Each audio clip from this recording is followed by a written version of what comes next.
How to play Left 4 Dead 2 split screen on PC. Welcome back to Glitch Sorcerer, and let's get right into this tutorial.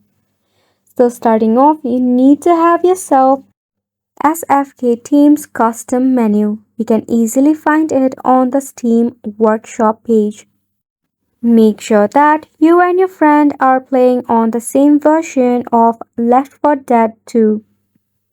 Once you have successfully downloaded your SFK Team's custom menu, launch your Left 4 Dead 2. From this, you have to head on Developer Console. Select on the option of keypad or mouse. From there, scroll down to the Advanced section and check the box next to Enable Developer Console. Once the Developer Console is opened, you need to run the SFK team script, that is exec sfk.cfg, then press on enter.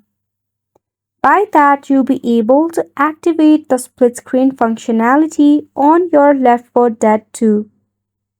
You'll be able to select your game mode and split screen option, that is horizontal or vertical.